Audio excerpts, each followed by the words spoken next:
GMF, partenaire et assureur du rugby.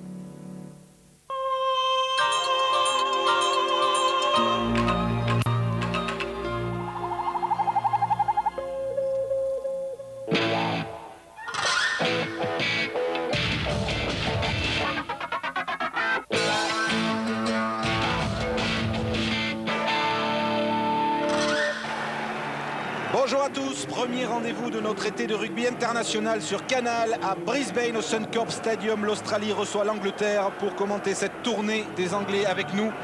Un joueur vainqueur de la Coupe d'Angleterre de rugby cette saison, vice-champion d'Angleterre. Rassurez-vous, il ne va pas faire les commentaires en anglais. Nous avons le plaisir d'avoir à nos côtés aujourd'hui Philippe Sella. Bonjour Philippe. Bonjour Eric. Merci beaucoup, ça nous fait vraiment un grand plaisir de vous retrouver à côté. Vous allez connaître parfaitement cette équipe d'Angleterre New Look qui va se présenter aujourd'hui face aux Australiens. Ici le numéro 10, Stephen Larkham, qui inaugure aujourd'hui cette saison au poste de demi d'ouverture. Un des nouveaux aussi de l'équipe d'Australie, Tom Bowman, deuxième ligne. Beaucoup de nouveaux visages à découvrir aujourd'hui. Mais d'abord, bien entendu, nous allons écouter les hymnes des deux nations avant de parler davantage avec Philippe des problèmes et des soucis de cette équipe d'Angleterre avant d'aborder cette énorme tournée.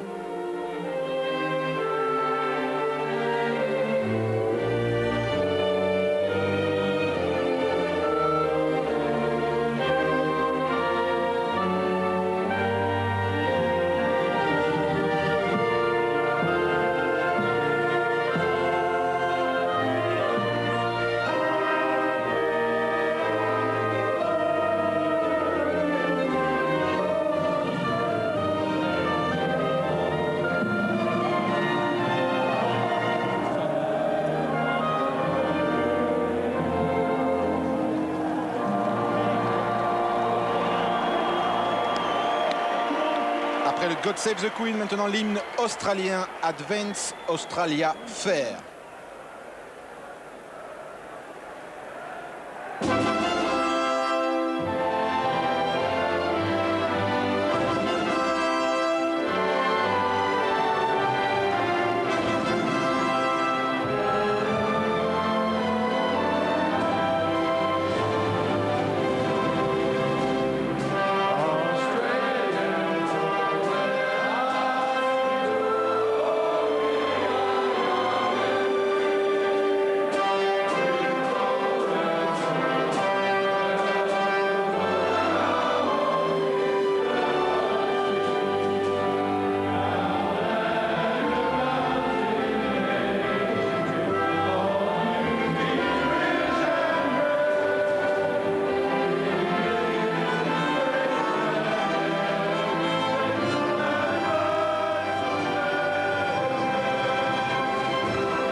Alors Philippe, on peut dire que vos amis anglais n'ont pas choisi la facilité. Peut-on imaginer tourner plus dur que celle-ci? Un test contre les Australiens, 2 contre les All Blacks, 1 contre les Sud-Africains. Et en plus, il y a une polémique parce que finalement, les Anglais arrivent décimés dès ce premier test avec beaucoup de joueurs absents.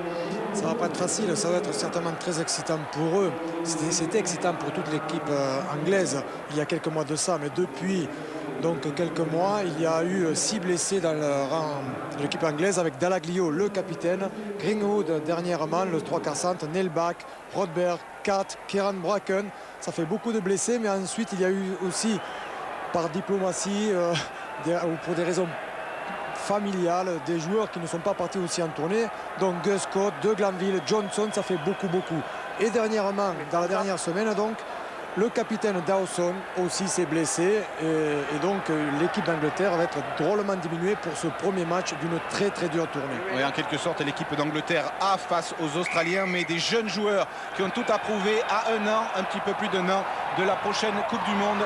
Ces jeunes joueurs anglais, c'est peut-être dans cette tournée qu'ils vont gagner leur place et en quelque sorte avancer la retraite des internationaux actuels en place qui ont préféré rester à la maison. On saura d'ici 80 minutes s'ils ont eu raison ou tort. Les Anglais ont donné le coup d'envoi. Ballon et chandelle de l'arrière. Tim Stimson, le joueur de Newcastle, dernièrement transféré en avant du demi d'ouverture australien. L'arbitre laisse jouer avec le premier ballon. Une info, le numéro 7 de l'équipe d'Angleterre, c'est le champion de France avec le Stade français, Richard Poole-Jones, qui est titulaire dans l'équipe anglaise aujourd'hui. Benton pour Wilkinson. Ballon pour Matt Perry. Le 3/4 centre de Basse, bien plaqué. Il a pris l'intervalle, il cherchait à pénétrer au milieu du terrain. Les Anglais avaient bien commencé, mais le soutien, certainement, tous ces joueurs sont très motivés. Ils jouent pour leur première cape pour la plupart. Ils sont allés au-delà du porteur du ballon qui se retrouvait au sol. C'est vrai qu'on a eu du mal à faire la différence entre les blessures véridiques et les blessures diplomatiques avant cette tournée, puisque certains clubs anglais avaient déconseillé entre guillemets à leurs joueurs de se rendre en Australie alors que la pénalité a été jouée, que Brown, ici Spencer Brown, est en difficulté. Il relance bien le 3/4 aile droit de l'équipe d'Angleterre. Un des nouveaux visages à découvrir aujourd'hui, mais elle est ouverte dans les 22 anglais qui sort. Ballon pour Scott Benton. Wilkinson, le très jeune demi d'ouverture, qui éloigne quelque peu le danger. Oui, Philippe, quelques clubs qui ne voulaient pas que leurs joueurs aillent en tournée. Oui, parce que les joueurs sont fatigués. Ils ont joué une saison très très longue avec 15 mois de rugby, puisqu'il y a eu une tournée des Lions en Afrique du Sud l'an dernier. Il y a eu aussi l'Argentine, l'Australie pour ces mêmes Anglais. Donc ça faisait vraiment beaucoup. Finalement, tout le monde est arrivé à s'entendre et donc tous les joueurs sont partis, les joueurs disponibles bien sûr. La meilleure équipe possible compte tenu des indisponibilités. Ces indisponibilités, on vous l'a dit, sont nombreuses. Charge de Richard Harry, le pilier gauche des Australiens. Gregan pour l'Arkham, donc demi d'ouverture aujourd'hui, qui a croisé avec Tutai Kefu. Ballon toujours australien, David Wilson, numéro 7. Les Australiens cherchent le défi physique au milieu du terrain très rapidement. Mais ils trouvent une défense anglaise qui est organisée en ce début de match. Gregan. Nouvelle charge de Tutai Kefu, troisième ligne centre d'origine tongienne des Wallabies. Gregan renverse avec l'Arkham. Stephen Larkham qui passe les bras, qui sert Matthew Burke. Matthew Burke repris ceinturé et c'est Austin Healey qui vient de lui chipper le ballon. Et l'ailier anglais peut dégager. Ça part bien. Au bout de 2 minutes de jeu uniquement, les Australiens ont mis déjà une grosse pression sur l'équipe anglaise en gardant le ballon. Ils ne font pas de faute et donc ils se donnent des solutions. Ils jouent les intervalles énormément. Il va falloir qu'ils résistent, les jeunes Anglais, puisqu'on vous l'a dit, il y a 5 nouveaux capés dans cette équipe, dont Poole-Jones. Lancé Phil Kerr en revenant de cette équipe d'Australie. Ballon saisi par John Hills, le capitaine. Moll australien qui progresse avant de s'écrouler dans les 22. Voilà, c'est fait. L'image est bien revenue. Gregan, Larkham pour Bentune, bien plaqué, mais qui est rentré dans les 22 de l'équipe d'Angleterre. Ils continuent à jouer au milieu du terrain pour renverser ensuite. Ils utilisent beaucoup, les Australiens, leurs ailiers côté fermé. Ils viennent dans la ligne d'attaque. Ils ne sont pas que des finisseurs, ils sont aussi des créateurs. Charge de Cockbain, on insiste sur le fermé avec Joe Roff. Joe Roff bien mis au sol, qui a quand même pu transmettre son ballon à Gregan. Gregan avec le soutien de John Hills. Et je crois que l'arbitre de touche, oui, le juge de touche avait son drapeau. Fort heureusement pour les Anglais, oui. Il y avait une touche très près de la ligne de but anglaise. Mais on a vu sur ce mouvement, et puis depuis le début de la saison, depuis du match, qu'il y avait énormément de soutien dans l'équipe australienne. Là où il y a le porteur du ballon, il y a toujours 2-3 joueurs qui viennent soutenir le porteur. Ils sont en pleine forme, les joueurs australiens. Ils sortent donc à peine du Super 12, même si aucune de leur équipe n'a réussi à se qualifier pour les demi-finales. Le Queensland ayant échoué tout près en terminant 5e. Mais les joueurs sont affûtés, ça c'est sûr.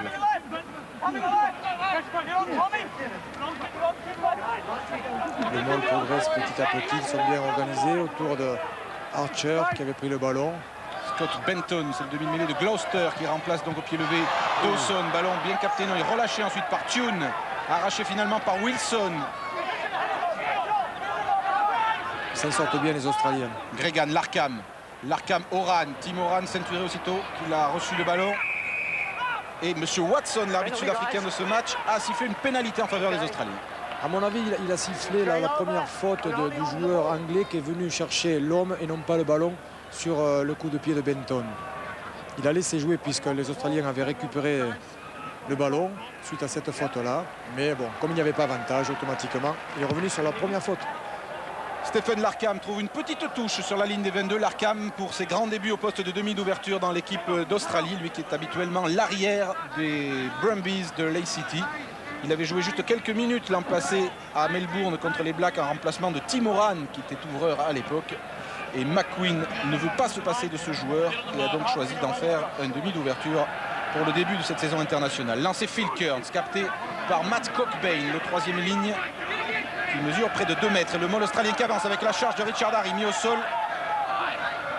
Gregan, Larkham pour Daniel Herbert, le très puissant centre australien qui a fait des ravages dans la défense anglaise. Ballon libéré pour Gregan, Larkham.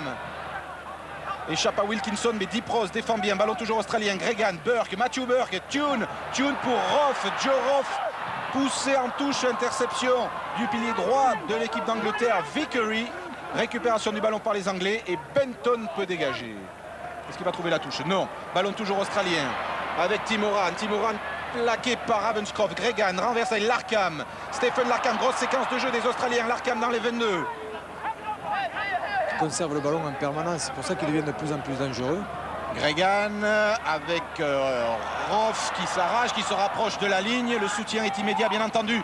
Gregan écarte, il peut y avoir un essai mais l'arbitre a sifflé. L'arbitre a sifflé. Heureusement pour l'équipe d'Angleterre.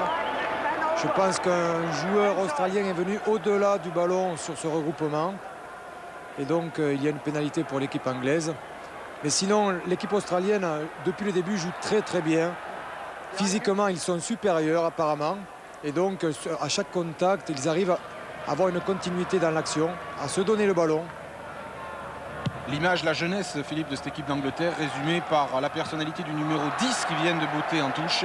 Johnny Wilkinson, à peine 19 ans, 4 minutes d'expérience internationale. Il avait remplacé Mike Catt dans le tournoi en fin de match contre l'Irlande. Grand espoir, paraît-il, du rugby anglais. C'est un grand espoir. Il n'a pas fait toute la saison cette année. Il était le remplaçant de Rob Andrew à Newcastle. Mais il a joué en fin de saison 3/4 centre pour remplacer aussi Tuigamala, blessé. Et beaucoup de très jeunes joueurs, moyenne d'âge, à peine 24 ans pour l'équipe d'Angleterre qui a perdu le ballon sur son lancer en touche. Percé de Daniel Herbert, repris par Wilkinson justement, mais qui libère bien son ballon pour Gregan. Gregan avec Larkham, Tim Horan maintenant. Horan qui perce, qui a le soutien de Ben Tune extérieur. Tune qui peut le marquer, il est pris, il met le pied en touche. Première grosse frayeur pour les Anglais. Voilà un style de jeu avec beaucoup de complémentarité. Herbert est arrivé en milieu de ligne. Ils insistent beaucoup, les Australiens, dans ce jeu au milieu du terrain. Et ensuite, il y a eu une libération rapide. Et là, c'est Tim Horan qui a joué sur ses cannes. Et donc, il a pris légèrement extérieur son vis-à-vis. Et il a mis pratiquement sur orbite donc l'immense ailier australien. Ben Tune, que les Français connaissent bien. Il leur avait fait quelques misères l'année passée. Lancé Richard Cockerill, capté par le deuxième ligne casqué des Anglais. Danny Groocock, coéquipier de Philippe Sella au Saracens, qui remplace Martin Johnson, qui donc est resté à la maison et regarde ce match à la télévision. Dégagement de Wilkinson. Et gauche, qui trouve la touche. Wilkinson est un joueur très technique. Il a les 2 pieds, il est capable de jouer du pied droit, du pied gauche. Il a un très bon crochet. C'est vrai que c'est un grand espoir, il a besoin de jouer. Et cette tournée peut lui convenir parce qu'il sera confronté aux meilleures équipes de l'hémisphère sud. Voilà, son mentor, c'est Rob Andrew, qui était son demi d'ouverture à Newcastle. Lancé donc Phil Kearns, qu'on a un grand plaisir à retrouver au plus haut niveau international. Après cette très longue blessure au tendon d'Achille, au genou aussi, plus de 18 mois sans jouer pour l'ancien capitaine du 15 d'Australie qui revient mais qui laisse les galons de capitaine à John Hills. Ballon gagné par Tony Deep Rose, le capitaine de cette équipe d'Angleterre en fond d'alignement sur les lancers australiens. Benton avec Groocock. De nouveau pour Scott Benton. Wilkinson, Perry Brown. Spencer Brown a surveillé ce très rapide ailier de couleur de l'équipe d'Angleterre. Benton encore, le demi de mêlée qui a cherché à se faufiler, il a été pris au ras. Benton joue avec Philippe Saint-André à Gloucester. C'est un joueur qui joue beaucoup avec ses avants, il est très physique. Il repart assez souvent, il relance la machine donc, des avants assez souvent sur les actions. On a vu cet ailier qui est plein de dynamisme. Il a été blessé très longtemps cette saison. Et on remarque une chose, que tous les joueurs qui ont raté 2-3 mois à cause de blessures, aujourd'hui se retrouvent dans des meilleures conditions que les autres.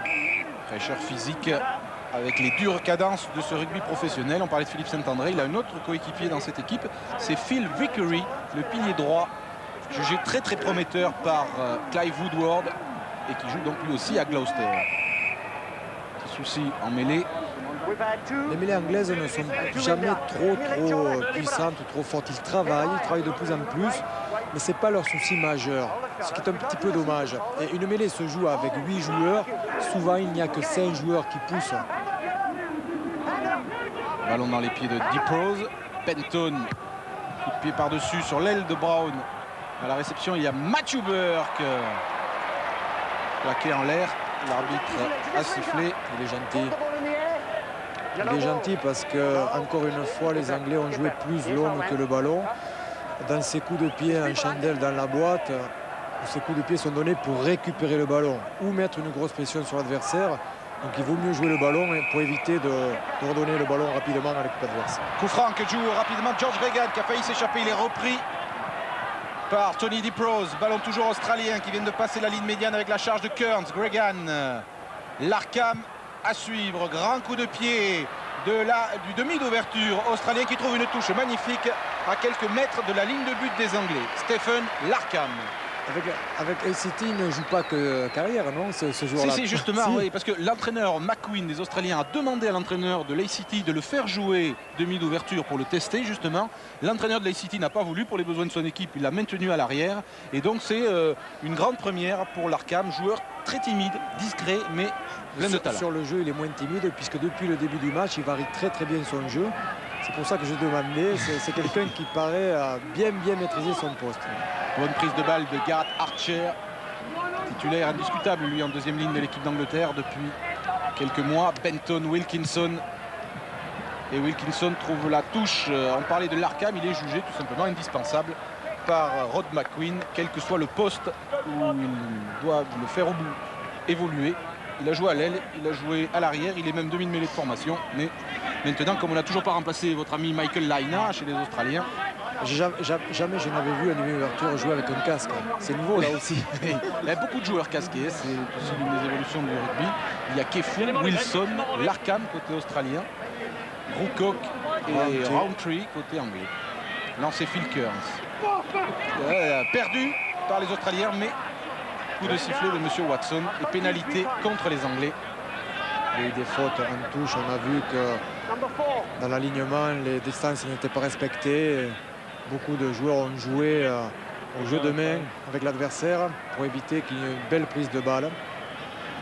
Attendons, on approche la fin du premier quart d'heure. Le score est toujours vierge et du coup, les Australiens vont tenter cette pénalité par l'intermédiaire de notre revenant que l'on avait perdu de vue l'an passé suite à de nombreuses blessures. C'est l'arrière des Wallabies, Matthew Burke, enfin remis de ses problèmes au genou et qui a récupéré, non sans difficulté, à cause de la concurrence de Larkham, son poste d'arrière et de buteur dans cette équipe d'Australie. On voit la faute dans l'alignement.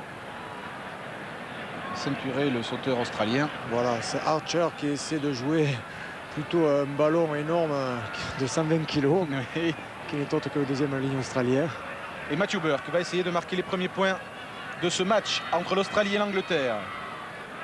Premier test d'une longue série sur Canal qui nous conduira jusqu'au 29 août avec les Tri-Series et la Bledisloe Cup. Ça passe entre les barres. L'Australie ouvre le score. Pénalité signée Matthew Burke. Wallabies 3, Angleterre 0. C'est mérité au vu de ses premières minutes de jeu, puisque l'Australie est restée dans le demi-terrain anglais depuis le coup d'envoi. Ils se sont fait intercepter 2 ballons au moment peut-être de conclure, donc sur 2 mouvements. 3-0, c'est tout à fait justifié. Allez, coup de pied de renvoi, Wilkinson pour les Anglais. Et John Ince, difficilement battable sur ce genre de ballon, même s'il a été bousculé, l'arbitre laisse jouer. Gregan, Larkham au pied. À mon avis, il a sifflé pénalité parce que là, il y a eu une faute donc sur le réceptionneur. No, it was in the air. Yeah. I want the guys on the ball, okay, on the ground. C'est en l'air. Je veux que les joueurs jouent le ballon et pas Le joueur qui essaye de l'attraper a dit Monsieur Watson à Tony Diprose, remplaçant donc de Matt Dawson, qui était désigné capitaine pour cette tournée, qui s'est blessé juste avant ce premier test. Et le capitaine des Saracens se retrouve capitaine de l'Angleterre. C'est à peine sa 8e sélection. Clive Woodward va vivre des moments difficiles vraisemblablement pendant cette tournée. Ah oui, ils ont lancé un gros pari à l'hémisphère sud en venant donc avec 35 joueurs, mais le plus capé a seulement 15 caps, c'est Roundtree, et donc l'équipe est très jeune. Oui, la moitié de l'effectif n'a jamais été sélectionné encore, n'a jamais disputé de tests. Une petite faute, l'arbitre est gentil là, il y a une petite faute, mais une faute technique, c'est pas une faute volontaire. Le joueur, le pilier anglais, prenait son sauteur un peu trop bas à mon sens, et donc il y a une remise en uniforme.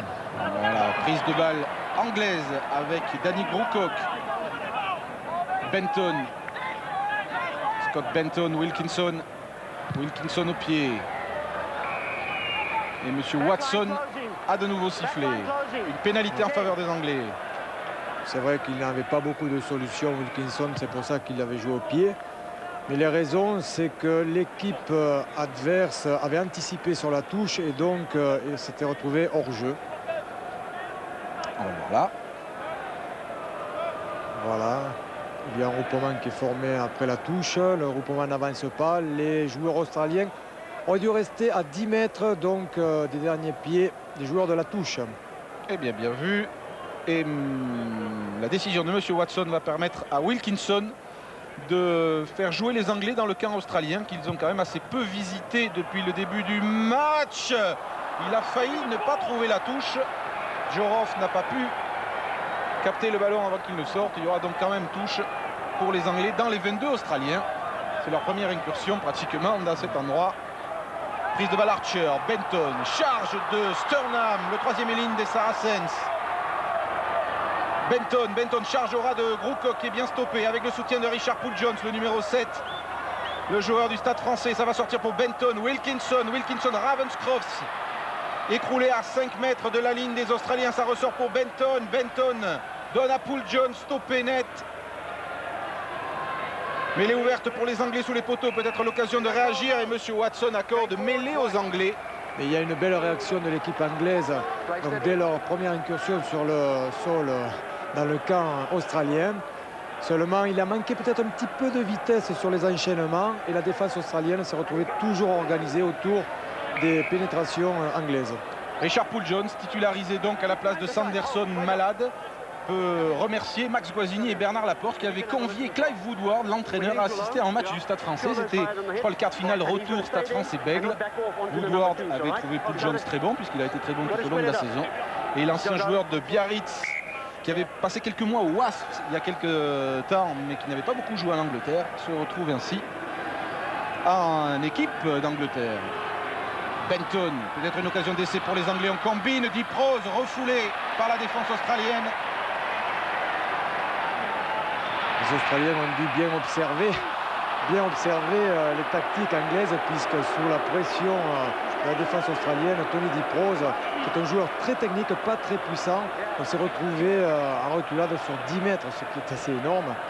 Mais là, les Australiens ont essayé de récupérer le ballon sur le regroupement et donc il y a une pénalité justifiée pour le jeune Wilkinson qui va peut-être ouvrir la marque pour les Anglais. Et marqué par la même occasion ses premiers points à l'équipe d'Angleterre.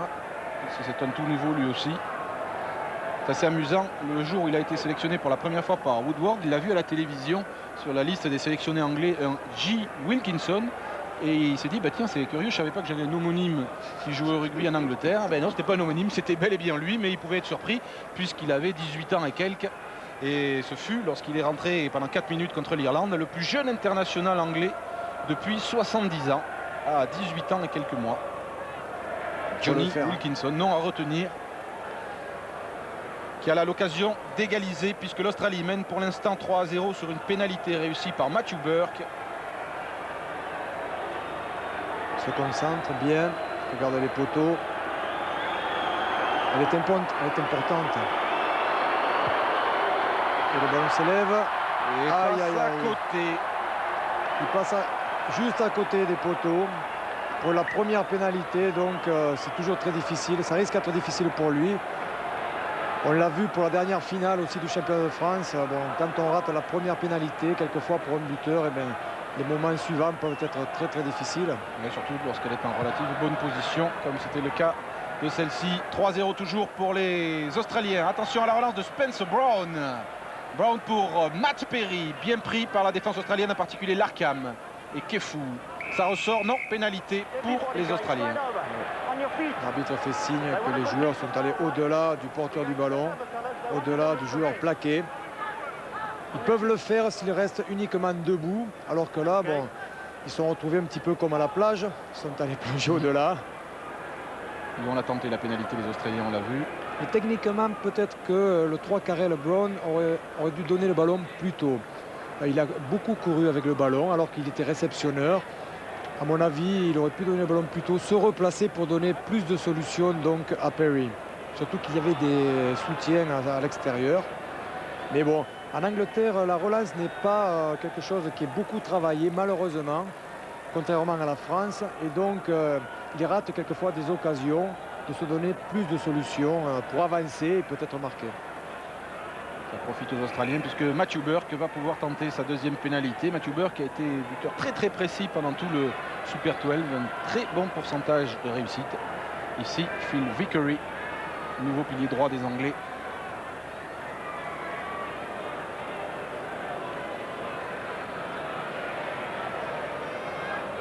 Avec Cullen, ce sont deux grands arrières. Jean-Luc Sadorni, que je salue au passage, puisqu'il a une petite blessure ou une grosse blessure au genou. Oui, qui doit lui laisser le temps de regarder les matchs à la télévision. Ça passe et cela fait 6-0 pour les Australiens. Nouvelle pénalité réussie par Matthew Burke, leur arrière. Mais le meilleur joueur australien du Super 12, d'après nos confrères australiens, fut Stephen Larkham, devant Burke et même devant Cullen, pour beaucoup d'observateurs. 6-0. 6-0, deux pénalités donc de Burke. Et une ratée par Wilkinson côté anglais. Et voici Wilkinson pour le coup de pied de renvoi. Impérial John Ince. Non, tiens, cette fois il a relâché le ballon sur lequel s'est couché un anglais. Mais ensuite, ouais, récupération de nouveau des Australiens. Long ballon devant. Voyons la relance cette fois. Stimson. Stimson, long coup de pied de l'arrière anglais qui sort en touche dans le camp australien. Tim Stimson, étonnant arrière lui aussi, puisqu'il a eu quelques soucis cette saison. Beaucoup de soucis même, puisqu'il jouait à Newcastle. En fait, il était sur le banc de touche de Newcastle. Et c'était... Il s'est fâché avec Rob Andrew. Il s'est fâché, oui, avec lui. Il est rentré pour quelques matchs. C'était Legg qui l'a remplacé. Et donc, bon, à la suite de cette saison en partie ratée, il a signé donc pour Leicester. L'année prochaine, ce sera l'arrière de l'équipe du Midland. Leicester qui a beaucoup d'ambition. Stimson qui était quand même titulaire de l'équipe d'Angleterre avant ses soucis avec Newcastle. Et pour le tournoi, c'est Matt Perry qui avait joué numéro 15. Ballon australien. Peut-être récupéré par les Anglais. Monsieur Watson siffle l'accord de pénalité pour l'équipe d'Angleterre. Le ballon a été récupéré, oui, par l'équipe anglaise, par tous ses avants bien consolidés autour du ballon. Mais les Australiens ont essayé de le récupérer avec la main. Talonnage à la main, c'est interdit bien sûr. Danny Groocock sur cette action a essayé déjà dans un premier temps en étant debout de récupérer le ballon du joueur plaqué. Mais ce joueur-là avait déjà fait une première faute puisqu'il avait gardé le ballon au sol, ce qui est aussi interdit. Mais à la suite de cette faute-là, les Anglais sont bien regroupés et ça a donné donc une occasion pour Wilkinson de réduire le score. Elle peut être un petit peu plus difficile celle-ci. Oui. Il est gaucher, sa deuxième tentative à Johnny Wilkinson.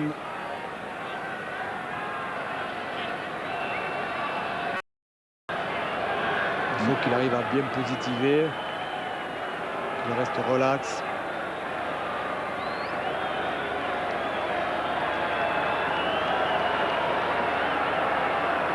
Il y a un peu de bruit là. C'est bizarre.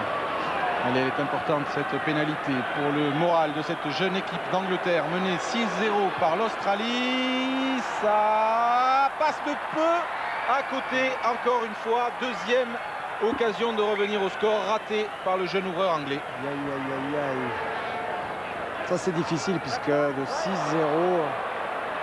passer aux enjeux vite les renvois de les Australiens. Gregan, Larkham dégage le grand coup de pied dans les bras de Tim Stimpson, l'arrière anglais à la relance. Bien plaqué par Tim Horan. Tune est là pour essayer de lui chipper le ballon. Pénalité pour l'Angleterre. Les Australiens ont triché, ils ont essayé de garder le ballon dans ce regroupement pour éviter que les Anglais jouent avec une certaine vitesse. Ils ont pris 10 mètres de plus et Cockerill, le talonneur, a joué vite cette pénalité chargée. Benton, Vickery maintenant.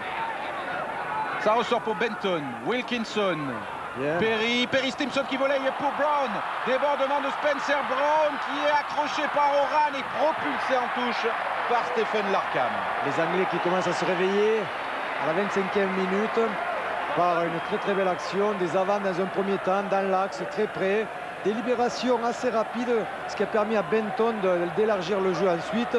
Et grâce à une passe volée de Stimpson, eh bien, Brown a failli aller marquer, mais le 3/4 centre, mais aussi le demi-ouverture australien était là pour dire que tous ces joueurs-là sont toujours disponibles en défense. Défense de ligne, mais aussi défense sur les couvertures. Ah, Richard Poole-Jones doit sortir se faire soigner. Oui, l'arcade a bien trinqué. Malchanceux aujourd'hui, Richard Poole-Jones. Chanceux hier, puisqu'il a joué au casino. Ah oui, un autre emplacement aussi. C'est Potter. Le centre de Leicester. Poole-Jones, il est allé au casino. Il avait quelque chose sur lui. Il a tout misé sur le numéro 7, qui est le numéro de son maillot. Il a gagné. Et tout de suite après, Woodward lui a dit qu'il jouait, qu'il porterait le numéro 7 dans l'équipe d'Angleterre. C'était pas mal jusqu'à maintenant, puisqu'il doit sortir sur blessure. Le remplaçant, Ben Clark, le troisième ligne de Richmond. Il a bien de la chance en ce moment. Oui, ça Il la provoque peut-être. Oui, malheureusement pour lui, il a fait une saison exceptionnelle. Poole-Jones, on verra s'il peut se faire poser quelques points et revenir sur la pelouse, alors qu'il y a pénalité pour les Australiens et que George Gregan confie ce ballon à Larkham. Potter est donc rentré à la place de Steve Ravenscroft. Je n'ai pas vu. Il a pris un coup sur la tête. Ouais. Donc Ravenscroft a un style de jeu différent de Potter. Potter est davantage un joueur, lui, qui joue dans l'axe, très droit. Il est très physique, il a une défense aussi très rectiligne, alors que Steve Ravenscroft, défensivement, est capable d'avoir plusieurs défenses rectilignes ou chassées. Prise de balle Cockbain pour les Australiens, avec donc 2 remplaçants temporaires ou pas pour l'équipe d'Angleterre. Actuellement, charge de Tutai Kefu Herbert. C'est dommage. Ouais. Il aurait pu continuer à jouer extérieur ou garder le ballon, alors qu'à l'intérieur, il y avait déjà la défense qui était replacée. Ça amène une pénalité australienne. Tout à fait justifié après ce mouvement qui est allé de l'avant, puisque chaque joueur australien, sur chaque mouvement, essaie de prendre des intervalles. Et ils y arrivent. Peut-être parce que la défense n'attaque pas assez l'attaque adverse. C'est un petit peu le problème des Anglais actuellement. Ils attendent, ils sont sur les talons. Et donc l'Australie en profite évidemment. Ils n'en demandent pas tant. Et ils subissent les Anglais ici. Gareth Archer avec une touche pour lancer Phil Kearns dans les 22 de l'équipe d'Angleterre. John Ince, Davy, Harry, Gregan, Larkham combine, lance Daniel Herbert soutient de Wilson. Libération pour Gregan, c'est bien fait. Blades, Larkham allonge, ça passe pour Kefu, il peut y avoir l'essai à coincer du 3e ligne centre, Tutai Kefu, joueur du Queensland qui joue donc devant son public à Brisbane et qui marque donc le premier essai de ce match. Premier essai qui est venu après une nette domination de l'équipe australienne sur un jeu typiquement de l'hémisphère sud que l'on voit de plus en plus en France. On l'a vu avec le Stade français, on l'a vu aussi avec Perpignan, vous voyez. Après la touche, il joue au milieu avec le 3/4 centre. Il y a une pénétration, de cette pénétration, libération rapide, puis renversement. Et là, toute l'intelligence de jeu de Larkham, puisqu'il saute son 3/4 centre, Horan, pour donner à Kefu. On n'arrête pas un Tongien de ce gabarit à quelques mètres de la ligne. Et on a du mal à arrêter aussi le 3/4 centre Herbert. Oui, Daniel Herbert, le deuxième en forme du rugby australien actuellement. On aura sans doute l'occasion de le revoir dans ce match. C'est peut-être un petit peu moins joli ce que fait Herbert, mais c'est très très efficace. Dans le milieu du rugby, on a besoin des grandes envolées, on a besoin des gens puissants, de tous les joueurs en fait. On fait un mixage donc de toutes les forces pour donner ces spectacles-là. Ils savent franchir la ligne d'avantage, les joueurs australiens. Tentative de transformation de Matthew Burke, cela fait 11-0 pour les Wallabies. On en reste à 11-0 puisque la transformation passe largement à côté. Vous avez vu qu'il y a des tribunes vides un peu derrière là, parce que cette équipe d'Angleterre bis entre guillemets ne fait pas recette, aux grandes dames d'ailleurs des dirigeants australiens qui l'ont fait savoir aux Anglais, qui râlent sacrément, puisqu'il y a une rivalité ancestrale entre les Anglais et les Australiens, mais vu l'équipe d'Angleterre annoncée, les Australiens n'ont pas réussi à vendre tous les billets pour remplir le Suncorp Stadium. D'ailleurs, Clive Woodward s'est excusé devant la presse australienne de venir ainsi avec une équipe diminuée, mais il a dit c'est un concours de circonstances, on a des blessés, on ne pouvait pas faire mieux. Voilà pourquoi, si cela vous étonnait, il y a quelques places vides pour un test de ce niveau.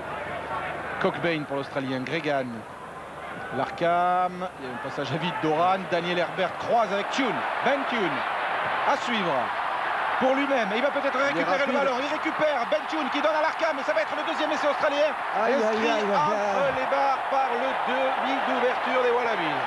En deux minutes, les Australiens ont fait le break. Entre les poteaux, ça va certainement faire 7 points. Il y a de l'opportunisme dans cette action, il y a de l'intelligence de jeu, il y a du soutien aussi. Vous voyez, Larkham, Tune qui joue avec ses jambes, avec son intelligence de jeu, et puis du soutien à côté. Regardez, il y a encore un autre joueur. Il y a Wilson aussi à côté. Magnifique mouvement des Australiens, deuxième essai en 2 minutes qui va faire très mal au moral des Anglais. Et Herbert est capable aussi de jouer avec un ballon porté à 2 mains. Daniel Herbert, pour vous dire en 2 mots, il a envoyé Jason Little sur le banc des remplaçants. C'est dire la qualité du numéro 13 australien. Les transformations passées pendant le ralenti. Le score 18-0 pour l'Australie. Ça commence à faire lourd pour l'équipe anglaise. Comme quoi les 2 pénalités au début pouvaient être importantes aussi pour coller, rester au score. Il reste encore 8 minutes dans cette première période. John Hills, impérial comme à son habitude. Et le Mol australien qui s'organise et progresse. Il faudrait que les Anglais réagissent vite et marquent vite des points. Dieu sait si habituellement on n'a pas envie que les Anglais marquent. Mais là on fera une exception aujourd'hui. Les Australiens jouent bien là, puisque les Anglais ne venaient pas sur le groupement. Ils ont porté le ballon debout, ils ont été obligés d'y venir. Et maintenant ils écartent vers leur 3e ligne. Qui est fou pour Herbert. Oran Tune. Tune qui accélère, qui resserre à l'intérieur Oran, qui trouve le soutien d'Herbert. Ils sont tous là les Australiens. Herbert pour Wilson. Wilson plaqué par Wilkinson sur la ligne des 22 de l'équipe d'Angleterre. Le ballon vite libéré pour George Gregan. Gregan pour Herbert. Herbert sauté. Oui, là il y a eu un gros plaquage. Il y a eu une sur grosse Burke, cartouche. ballon en position de débordement pour Richard Harry, le pilier gauche. Gregan, Herbert, Wilson, pardon, plaqué. Et ils monopolisent le ballon, les Australiens. Les Australiens étaient toujours en possession du ballon malgré la défense anglaise, malgré le gros plaquage de Tony DiProse. Eh bien, ils ont réussi à conserver le ballon. Et le danger, Steve Ravenscroft qui revient sur le terrain, effectivement, il a pris un coup à la tête. Oui, son numéro. C'est Geronimo maintenant. Il est sorti de Potter, retour de Ravenscroft, qui disait qu'il, pour sa première cape, il espérait pouvoir mettre en pratique tout ce que lui avaient appris Philippe Sella et Michael Laina pendant la saison. C'est gentil. Et il a fait beaucoup de progrès, c'est vrai, mais c'est quelqu'un de très intelligent qui écoute beaucoup, qui adore les challenges. Vous voyez là, le gros carton de Tony DiProse. Sur Matthew Burke. Il n'a pas fait une bonne affaire, Ravenscroft, cela dit, parce qu'il est sorti, il faisait 6-0, il revient, ça fait 18-0 pour les Australiens. Et peut-être 21 si Matthew Burke passe cette pénalité. La force des Australiens sur ce match, la conservation du ballon. Sur chaque impact, ils continuent à donner le ballon. Voilà, 3 points de plus. Pénalité de Matthew Burke, sa 3e dans cette soirée Brisbane en Australie. 21 à 0. Ça commence à sentir le roussi. Il faut que les Anglais marquent 3 fois pour revenir au score. Ça fait beaucoup. Il reste 5 minutes dans cette première mi-temps. Souhaitons qu'il y ait une réaction immédiate. Wilkinson, bien haut. Relayé et récupéré par les Anglais. Benton sous la pression australienne. Scott Benton. Archer. Wilkinson, Chandel. L'adresse de Burke, ballon anglais. Roundtree, il extirpe de la mêlée ouverte pour servir Wilkinson. Wilkinson, Austin Healey, petit coup de pied par-dessus. Brown au sprint, récupération de Joroff. Attention à Joroff, l'ailier des Brumbies qui échappe à un plaquage, qui va retrouver du soutien avec Blades, le pilier droit. Gregan écarte. Burke, Matthew Burke qui s'engage dans le trou, qui n'est pas plaqué. On commence à rater des plaquages côté anglais, mais Monsieur Watson interrompt l'action. Il y a eu une faute technique, voilà, 2 joueurs se sont croisés et ont gêné la défense donc sur ce mouvement. Mais voyez, un coup de pied un petit peu hasardeux, un jeu un petit peu plus lent de la part des Anglais, et donc ça donne des actions approximatives, mais aussi des forces supplémentaires, des munitions supplémentaires pour l'équipe australienne qui n'en demande pas tant. Et puis ensuite on a vu un Joroff très très puissant, en forme, qui n'hésite pas de jouer depuis ses 22 mètres. C'est dire la confiance des Australiens actuellement. C'est dur hein, pour un jeune capitaine comme Deep Rose d'attaquer dans ces conditions. Et il vaut mieux être capitaine en ayant les 14 titulaires à côté plutôt que quelques remplaçants. Ça ne dépend pas de la valeur des joueurs évidemment, mais l'expérience à un moment donné permet de préparer peut-être plus sereinement les matchs. Tenez par exemple, départ de Sturnham. Bel effort de Ben Sturnham qui trouve le soutien de Ben Clark. Clark qui rentre dans les 22 Australiens. Voilà une bonne action des Anglais. Benton. Ah, il y a peut-être récupération australienne, oui. Ah, c'est dommage, c'est dommage. On a souvent vu Ben Sturnham cette année avec les Saracens jouer et faire des brèches telles que celle-ci. Ben Clark est arrivé juste derrière. Peut-être qu'il est allé un petit peu loin et donc il se retrouvait plaqué avec un soutien encore un petit peu en retard, regardez, alors que les Australiens étaient là, présents déjà, et donc debout, ils avaient l'autorisation de récupérer ce ballon. Sturnham, c'est le joueur qui a remplacé Richard Hill, qui était titulaire en équipe d'Angleterre et chez les Saracens, qui s'est blessé, et ensuite Sturnham s'est révélé. Voilà, donc Richard Hill qui va revenir en début de saison, et lui, Ben Sturnham, a eu une approche de Bath, et donc son agent a averti cette semaine le club de Saracens qu'il mutait pour Bath la saison prochaine.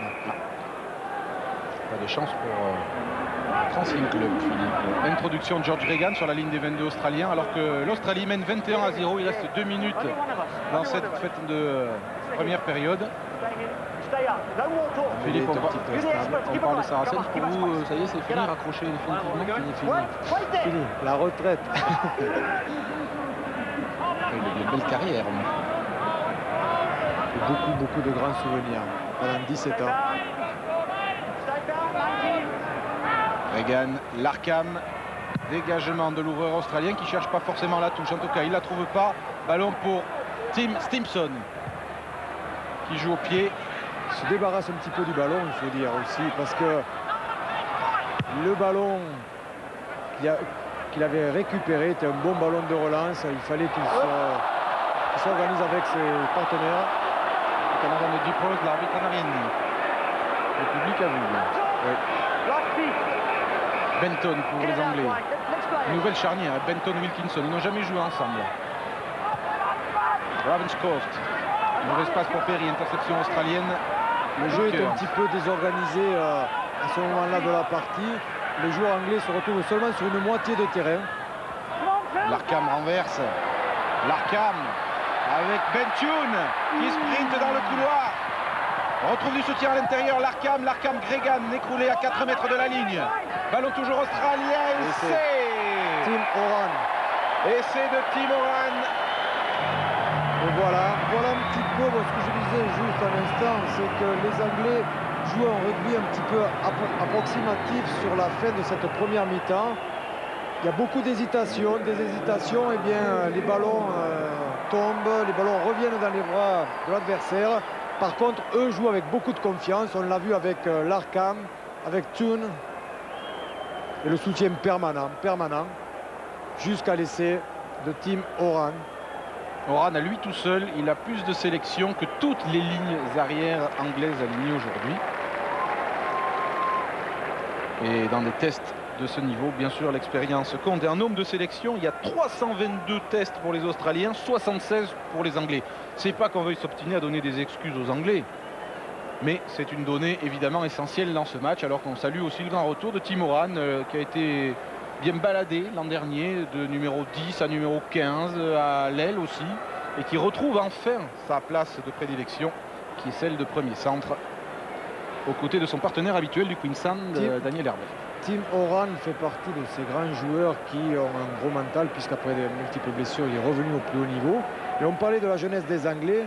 Tim Horan, Little aussi, ont commencé avec l'équipe australienne à 18 ans. En 87, à 18 ans, donc en 89. Ça passe à côté. Ça passe à côté. En 89, donc l'expérience c'est bien, mais ce n'est pas un tout. Un jeune joueur qui a une petite expérience de club déjà, qui a un gros mental, qui a envie de réussir au plus haut niveau, eh bien peut-être capable, avec de la préparation, de la volonté, de jouer des matchs de très haut niveau très rapidement et très jeune.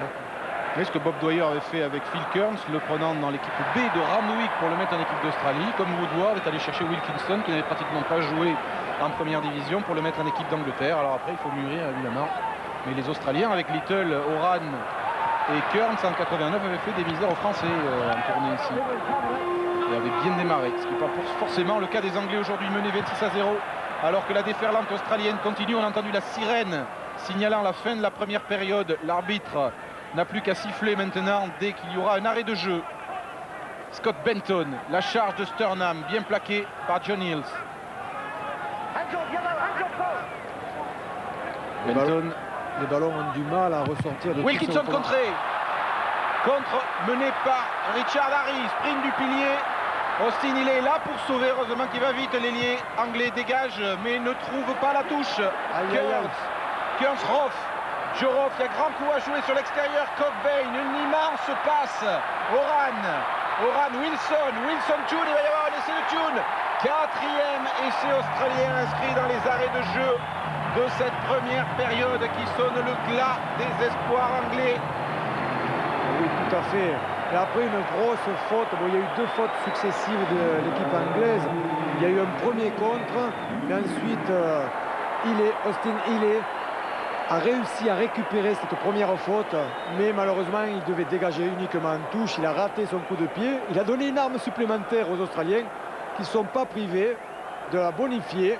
Mais parce que s'il les trouve la touche, l'arbitre siffle la mi-temps. Il peut voler Thune. Et cette passe de Cockbain, c'est le genre de passe qu'on voit beaucoup maintenant en l'hémisphère sud, dans le Super 12 notamment. Pas forcément académique, mais efficace. Efficace puisqu'il amène 5 points de plus, peut-être 7. Bon, ben, c'est le scénario qu'on redoutait pour les Anglais. Ça va faire lourd à la mi-temps. Tenez, pour l'anecdote, alors que Woodward a compris, hein. Pour l'anecdote, la plus large victoire australienne face aux Anglais, c'est 25 points d'écart en 91.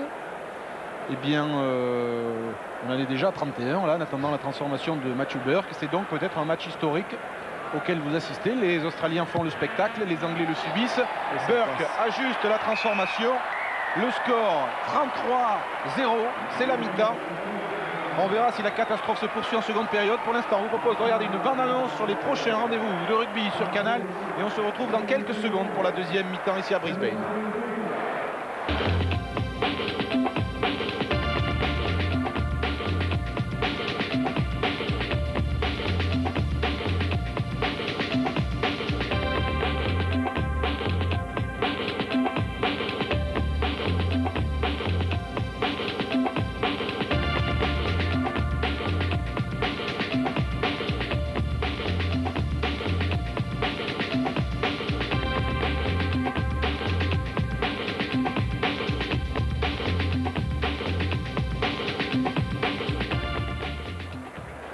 33-0 donc pour l'Australie. Philippe, est-ce que cette tournée ne va pas tourner au cauchemar? On les voit en train de se faire étriller par les Australiens. Il y a 2 tests contre les Blacks à suivre sur Canal dans quelques semaines. Qu'est-ce que ça risque de donner face aux All Blacks?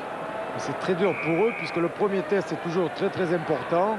Il y aura une remise en question certainement, suivant aussi ce qui va se passer en deuxième mi-temps. Mais aujourd'hui, bon, à cette heure du match, je pense que les Anglais vont être inquiets pour la suite de la compétition. Mais ils ont une grande fierté, donc il faut espérer déjà en deuxième mi-temps qu'ils se refassent une bonne santé, qu'ils retrouvent plus de liens, pas comme sur cette action justement.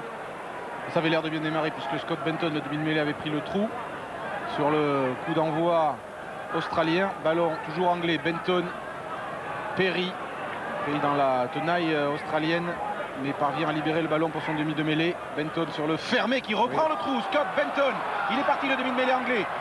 Ce serait bien pour les Anglais de remarquer, d'entrer à Navarre en deuxième mi-temps. Mais on sent que ces joueurs n'ont pas l'habitude de jouer ensemble. Au premier plan aussi à gauche, là c'était la moustache inquiète de Roger Hutley, le manager de la tournée. Cette faute, c'est dommage qu'il y ait eu donc un en avant, puisque grâce à Benton notamment, il y a eu de beaux mouvements à l'entrée de cette deuxième mi-temps. Herbert pour les Australiens. Gregan. Larkham. Beaucoup de pieds de Stephen. Larkham qui en plus ne trouve pas la touche pour quelques centimètres. Le dégagement est contré. Les joueurs anglais doivent faire attention au hors-jeu. Vickery et Cockerill. Pénalité en coup sifflé de monsieur Watson. Qui est en avant. Les ballons anglais. Voilà, les Anglais ont mieux attaqué cette deuxième mi-temps. Ils n'ont peut-être pas encore tout à fait la confiance parce qu'il y a encore des petites fautes. Mais il y a plus de prises d'initiative, notamment du numéro 9. Il amène tous ses joueurs vers l'avant. Départ de Deep Rose. Ben Sternam. Non, Sternam, pardon. Familiarisé avec les nouveaux visages des joueurs de l'équipe d'Angleterre. Encore mis pas mal. Oui, c'est vrai qu'il y a des intentions, même si Austin Healey se fait bloquer par la défense australienne. Ravenscroft, Brown.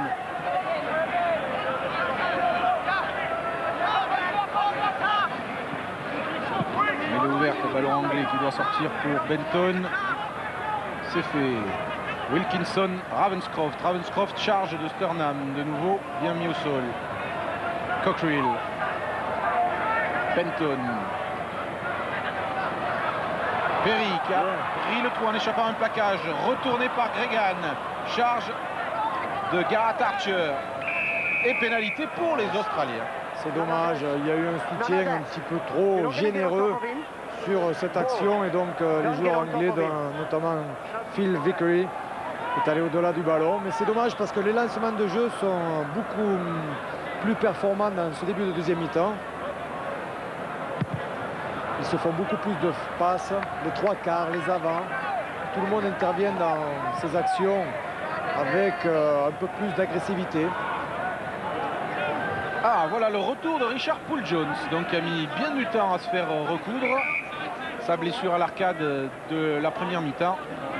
Alors que l'Arkham a trouvé donc la touche sur pénalité près de la ligne de 22 de l'Angleterre. Lancé Phil Kearns.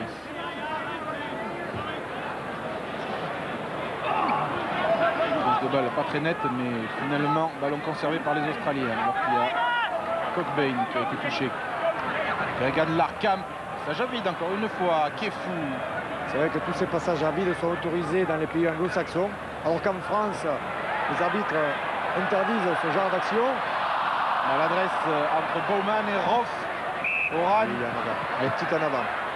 Le passage à vide, ça a été l'un des grands débats, notamment pendant le tournoi des 5 Nations où les Anglais avaient copié l'hémisphère sud. Il faut absolument que les arbitres dans le monde entier arbitrent avec la même règle. C'est vrai que ça donne des situations et des solutions supplémentaires à l'attaque, le fait d'avoir des passages à vide. S'il y a un passage à vide avec un joueur plaqué ou un contact, évidemment il y a faute. Mais quand tout se fait dans la fluidité, eh bien l'arbitre, dans les pays anglo-saxons, ne siffle pas.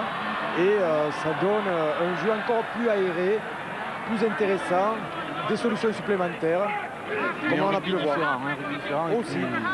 Risque de dérive vers le foot américain.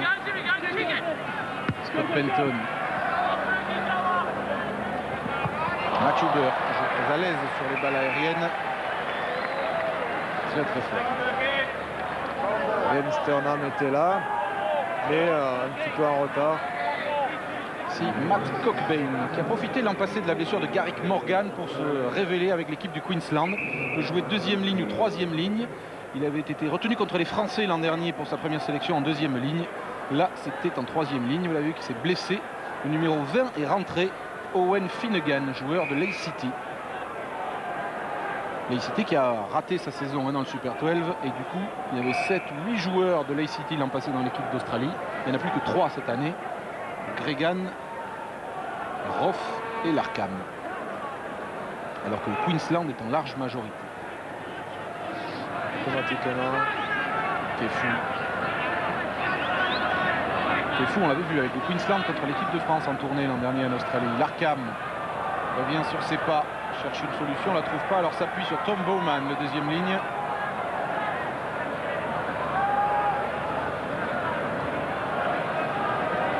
Gregan. Kefu avec la petite chistera, une des actions préférées du demi-mêlée de l'Australie. Gregan. Wilson, c'est bien fait pour Burke qui arrivait lancé, qui a retrouvé à l'intérieur son troisième ligne.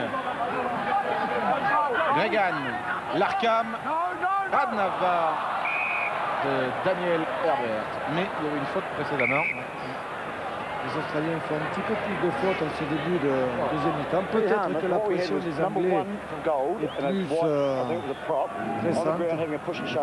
At the end of it, when they stopped, their number one had to get the last go in. So number one goal back there. It could have cost them a try. About the 10-metre mark, I'll go to the mark. Number one, just pull his head in, tidy it up. And a penalty for what? Penalty to what? Oui. Number one? Roundtree, le pilier gauche, Okay. To make a long essuyé la story short. chaussure sur Stephen Larkham. Okay, can I And say you, he's and about you, the pistols? yeah. And you ended up and you were spotted. So you're the unlucky one. Penalty. C'est Harry, Right opposite the c'est referee. l'Australien. Fine, we'll get them. We'll get them. Yeah. They can't, right? On va faire l'arbitre. Un Australien blessé, mais c'est un Australien qui est pénalisé. Il y aura une certaine pénalité voilà, pour les Anglais sur la ligne des 40 mètres. Suite à la faute du numéro 1, Harry. Lui, c'est le fils du président de la Fédé. Quand même, qui donne l'exemple. Allez, ça permet aux Anglais de revenir dans le camp australien. Il est rare quand même dans ce match. Lancé Cockrell. C'est dommage. Il gaspille des munitions. Il a dû avoir une faute à mon avis. Oui, parce qu'il y a de nouveau pénalité pour les Anglais qui se rapprochent ainsi des 22 Australiens. 33 à 0, le match est perdu, mais l'honneur est encore à sauver. À mon avis, ils vont jouer une touche pour se rapprocher. Aujourd'hui, beaucoup d'équipes le font. Se rapprocher, puisqu'on est pratiquement sûr d'avoir le ballon sur le lancer, en touche. Et donc ensuite, on peut mettre en place un développé pour un groupé pénétrant. Développer un groupé pénétrant. Ah, il y a une faute sur Woodcock, Oui, mais ballon les anglais. Anglais arrivent à s'organiser. Capté par Diprose et Moll anglais qui se rapproche de la ligne australienne. Et voilà la réaction anglaise qu'on attendait depuis le début de ce match. Ballon qui va sortir pour Benton. Benton à Sternam, stoppé par Gregan. Le demi-mêlée australien a arrêté net le troisième ligne anglais. Ballon toujours pour les Anglais qui se sont fait confisquer. Et oui, ça va ressortir pour Gregan. Et dégagement de Matthew Burke. Archer a voulu jouer tout seul. Et donc il s'est fait confisquer le ballon. Alors qu'au départ, il y avait un bon lancement dans ce groupé pénétrant. Mais il faut savoir prendre le temps. Quand on se retrouve à 5 mètres de la ligne de but adverse, il faut savoir prendre le temps pour bien s'organiser et avoir une force supplémentaire dans cette organisation, dans ces liaisons entre joueurs des avants. Lancé pour Richard Cockrell, très attendu par les Néo-Zélandais. Cockrell depuis sa provocation sur Norm Hewitt lors du AK à Manchester en novembre dernier. Vous avez vu ça sur Canal. Donc lui, il ne va pas s'ennuyer en Nouvelle-Zélande. On parlera tout à l'heure du programme des Anglais dans cette tournée, alors que M. Watson a trouvé que le lancer n'était pas droit. Ben Sternam. First infringement. C'est dommage puisque ce sont des munitions, effectivement, on le voit bien. Changement.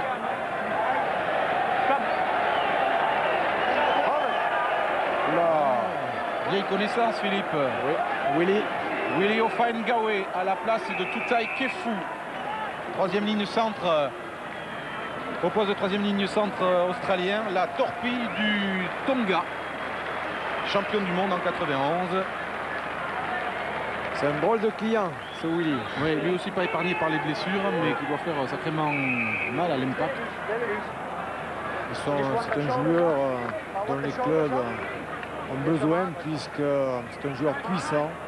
Et dans ce rugby moderne, on a besoin d'avoir des joueurs physiques, évidemment, pour jouer dans les intervalles, pour amener toute son équipe à avancer. Ce n'est pas suffisant, mais ça sert beaucoup, surtout quand les défenses sont solides. Il a longtemps couru après la forme, Willie Ofahengawe, après la victoire en Coupe du Monde. C'est vrai qu'il s'était laissé un petit peu aller à un moment donné. Oui, Il était lourd, mais pas costaud, quoi. On va voir s'il est redevenu la torpille tant redoutée.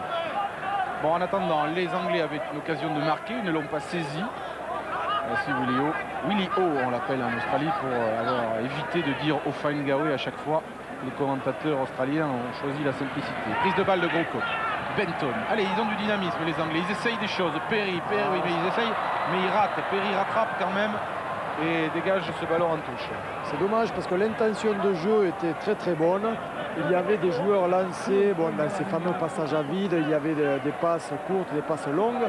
Seulement, il faut que le ballon, techniquement, on puisse l'acheminer au premier soutien correctement, ce qui n'a pas été le cas. Ce qui empêche donc l'équipe anglaise d'aller un petit peu plus dans le camp adverse. Matt Perry qui joue centre maintenant, comme à Bath d'ailleurs, alors qu'il était arrière pendant le tournoi. Attaque australienne. En avant de Joe Roff, il a récupéré le ballon acrobatiquement quand même. Burke, volley pour l'Arkham. Et l'arbitre siffle. Heureusement pour les Anglais, parce que j'ai vu monter le 3 carrés anglais Spencer Brown comme une flèche.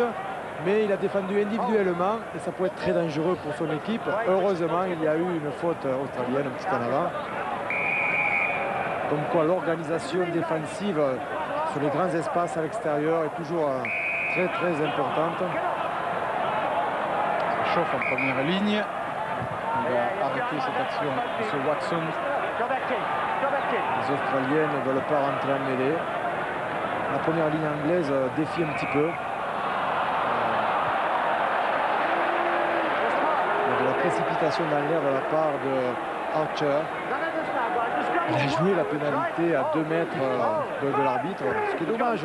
Ce sont trop de munitions qu'il redonne à l'adversaire. À ce niveau de la compétition, il est très important de travailler tous les détails. Et donc, dès qu'on a le ballon, il est conseillé de le garder le plus longtemps possible. On les sent vraiment désorientés. You guys are the pros, okay? It will work. You're not going to roll in. You're going to give me a left shoulder and stay square, all right? You're not going to go with your shoulders lower than your hips. Keep them up, just up. Il faut qu'il All right? a les épaules trop basses. No more talk. Let's scrum. Go. On doit pousser du bas vers le haut, pas l'inverse. Introduction de Gregan. Number 3. There he goes. Bring Blades the ball. sanctionné par l'arbitre qui venait de l'avertir. 10 mètres de plus pour anti-jeu de la part des Australiens. Et pénalité pour les Anglais. Il va y avoir avertissement à mon avis de M. Watson. You know better. Discipline. Now. C'est George Gregan, petit teigneux, qui fait ça pour la deuxième fois dans le match. Effectivement, Blades, le pilier droit australien, pousse en travers. C'est interdit. Et donc, il est sanctionné. Et puis derrière, il y a eu des petites chamailleries de la part des Australiens, ce qui empêche les Anglais d'animer un petit peu le match. Vous avez vu entre parenthèses VC, les lettres VC derrière George Gregan. Ça signifie qu'il est vice-capitaine de l'équipe d'Australie après John Hinston. Bon, voilà les Anglais dans les 22. Cockrell lancé, prise de balle Archer. Ian Deprose pour Sternam. Vont-ils réussir à passer la ligne les Anglais? C'est la grande question de ce match, puisque la question concernant le vainqueur, on ne se la pose plus. Benton, Wilkinson, Perry, Matt Perry qui trébuche. Ça ressort pour Benton. Il est... Aïe, Sturnham qui oublie le ballon. Attention à la contre-attaque australienne avec Bentune. Sturnham n'a pas clé, il a pu trouver Daniel Herbert.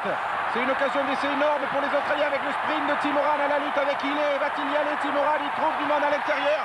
Nouvel essai de Stephen Larkham après une contre-attaque menée magistralement par les Wallabies. Après un quart d'heure de jeu, les Anglais étaient bien implantés dans le camp australien. Petit à petit, ils retrouvaient leur rugby. Le lancement de jeu dans les premières phases n'était pas mal. C'était tout à fait intéressant. Seulement, dans les deuxième, troisième phases, la profondeur qu'ils avaient dans un premier temps, mais ils ne l'avaient plus. Et dans ce cas précis, on le voit, Ben Sturnham a perdu le ballon, étant trop à plat. Les Australiens, eux, ont attaqué, contre-attaqué immédiatement. Et là, les cannes de Tim Horan ont fait la différence avec regardez, 2 joueurs en soutien encore. Et finalement, c'est le numéro 10, Larkham, qui conclut cette action. Son deuxième essai de la soirée en ce qui nous concerne. Et là, c'est quand même un petit poignard puisque les Anglais étaient installés dans les 22. Et qu'en quelques secondes, ils encaissent le 5e essai. C'est un petit peu dommage pour le suspense, parce qu'il y en avait déjà plus beaucoup. Ouais, à mon avis, il y en a encore un peu moins. Mais aussi pour cette équipe anglaise qui a fait beaucoup d'efforts depuis le début de cette deuxième mi-temps et qui n'est pas récompensée de tous ces efforts-là. Je connais quelques Français qui ne sont pas forcément fâchés de voir les Anglais prendre une raclée. Information qui passe de Matthew Burke, 40-0. Alors là, il y a 2 chiffres qui font mal. Il y a le 40 et puis il y a le 0. Voilà, donc les Anglais ont eu une pénalité à taper. Ils ont préféré jouer la touche pour essayer de marquer un essai. Peut-être qu'ils auraient pu avoir 3 points. À ce niveau-là, je pense qu'il vaut mieux qu'ils travaillent pour les autres matchs, préparer les autres matchs. Et donc qu'il y ait 3 points, 0 points. Il faut surtout qu'ils marquent des essais. Après des lancements de jeu, après des actions menées collectivement. Ils n'y sont plus là, puisque sur le coup de pied de renvoi, les avants anglais sont partis avant l'heure.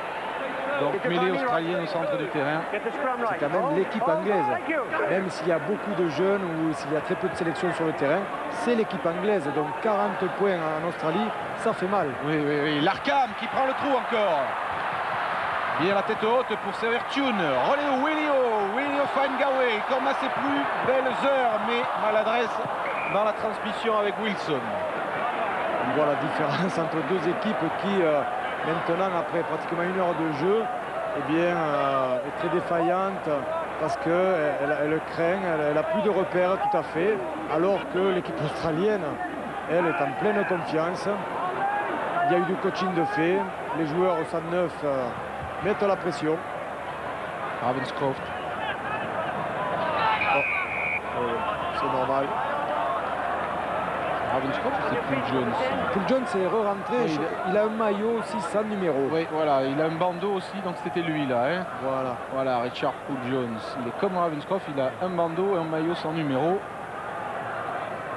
Le joueur du Stade français qui aurait pu rêver de meilleurs débuts avec l'équipe d'Angleterre, puisque non seulement il a été blessé, et en plus il y a une raclée qui se profile.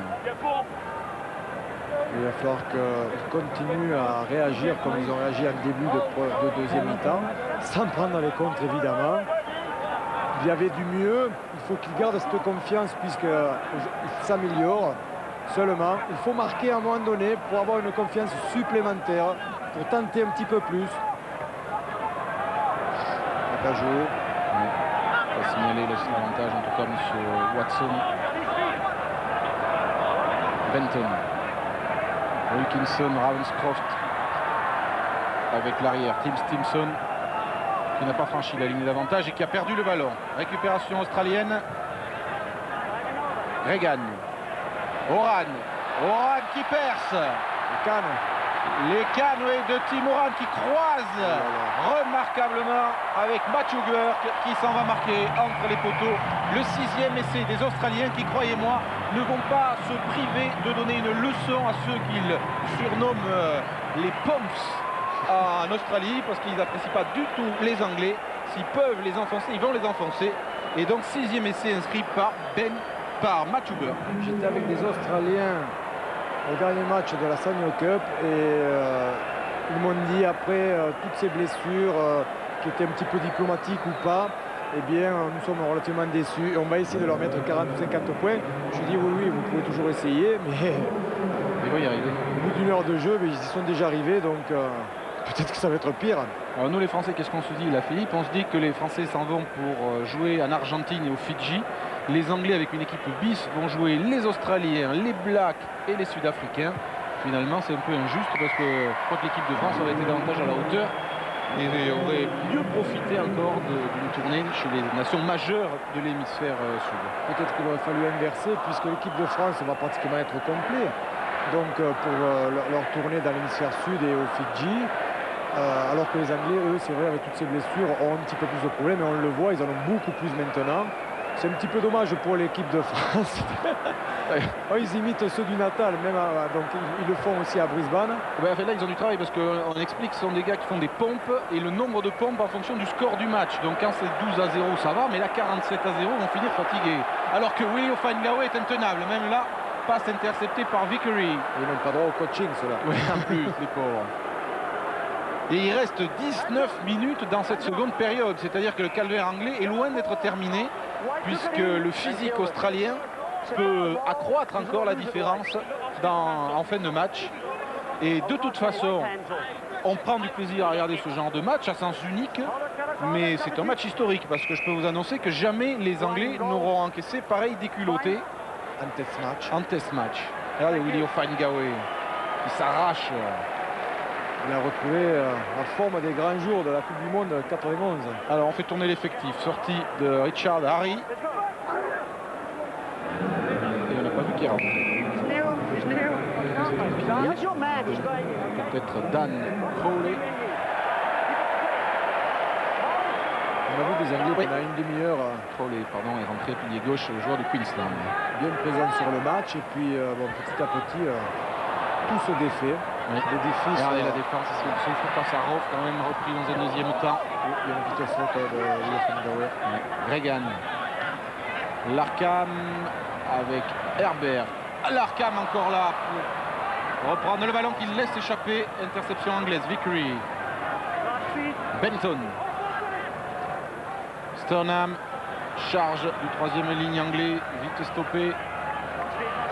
Benton. Wilkinson. Ravenscroft avec Brown. Spencer Brown physiquement archi dominé. Je ne sais pas si sur cette fin de match c'est le physique qui fait la différence, mais on voit des Australiens qui dès qu'ils prennent un intervalle, dès qu'ils s'accaparent du ballon, eh bien, font des brèches énormes. Ils ont beaucoup plus de tonicité, beaucoup plus de jambes, alors que les Anglais ont du mal à se lancer avec le ballon.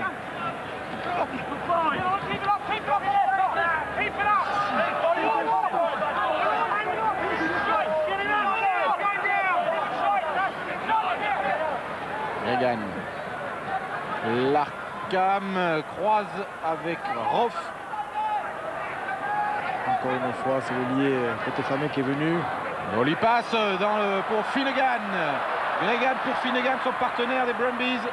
Le soutien a tardé, la passe a été interceptée. Ballon anglais. Benton. Ravenscroft. Perry. Matt Perry qui va essayer de passer. Il a été pris par Oran et a balancé son ballon un peu n'importe où. Deep Rose. Stimson par-dessus. Coup de pied à suivre de Stimson directement dans les bras de Matthew Burke qui tape à son tour. On le rend, coup de pied de Burke qui sort en touche dans les 22 anglais avec en plus de la réussite. Et la réussite, elle vient quand on est en pleine confiance. La chance, c'est jamais un fait de hasard. Elle est provoquée très souvent. Et donc, en ce moment, les Australiens jouent beaucoup plus relax que son homologue anglaise. Et donc, automatiquement, il y a une grosse différence dans les impacts, il y a une grosse différence dans le lancement de jeu, il y a une grosse différence un petit peu à tous les niveaux. Si le score de touche pouvait être le vrai score du match, ça serait flatteur pour les Anglais. On a vu Clive Woodward qui a de l'ambition pour cette équipe d'Angleterre qui cherche à lui faire pratiquer un beau rugby, mais en fait depuis qu'il est aux commandes, ils ont perdu. Ah, il en a 20 là Ils ont perdu contre les Français, contre les Blacks, contre les Boks. c'est significatif, c'est en avant dans la but. À un moment donné, les joueurs sont déstabilisés. Il y avait le coup d'envoi, la première mi-temps, le début de la deuxième mi-temps, mais les deux contre, les deux ballons perdus qu'il y a eu en deuxième mi-temps, ça a donné donc 14 points, c'est beaucoup trop après. Pour revenir au score, n'en parlons pas, mais surtout pour se reconcentrer. Imaginez Wilkinson qui vient de faire certains avant, 19 ans à peine, pareil, déroute, ça marque. Ngawe passe dans le dos, raté. C'est dommage parce qu'il fait une belle chistera. Enfin, il a fait une chistera et qui est allé en avant. Il s'est un petit peu précipité. Alors, Dominic Chapman, numéro 17, rentré à la place de Tim Simpson. Dominic Chapman, c'est un ancien joueur d'Harlequins, il joue à Richmond. Il joue à Richmond et c'est certainement le joueur le plus rapide du championnat anglais. Il a marqué beaucoup d'essais, je crois 15 ou 17 cette année. Et voilà, ça, il y aura peut-être une réorganisation derrière, parce que je ne pense pas qu'il rentre à l'arrière. C'est Perry normalement qui va passer arrière. Ça risque de ne pas changer grand-chose aux affaires anglaises.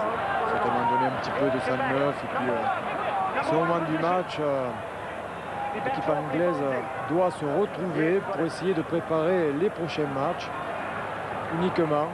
Ne pas essayer de jouer individuellement pour sauver quoi que ce soit. Les prochains matchs, Philippe, les prochains matchs, c'est absolument invraisemblable. Ils vont en Nouvelle-Zélande après. Ils vont jouer, non pas contre une petite équipe de Nouvelle-Zélande, ils vont prendre la Nouvelle-Zélande A, c'est-à-dire l'équipe bis des All Blacks, qui est presque aussi bonne que l'équipe des Blacks. Après, ils vont jouer contre la Nouvelle-Zélande Academy. C'est que des joueurs du Super 12. Ensuite, ils ont 2 tests contre les Blacks avant de partir pour l'Afrique du Sud. C'est une tournée marathon et d'un niveau peut-être jamais connu. Tiens, Jason Little. À la place de Matthew Burke, là on fait tourner aussi côté australien. C'est un phénomène inverse en Australie. Ils ont trop de joueurs et donc ils font rentrer des stars sur le terrain. Eux qui étaient sur le banc là, pendant plus d'1 heure. Jason Little remplaçant, c'est tout dire quand même. Benton. Wilkinson, oh là. Un complet. Attention à la contre-attaque parce qu'il peut y avoir un essai sur ce ballon. Larkham. Passe mal assuré, récupération Daniel Herbert.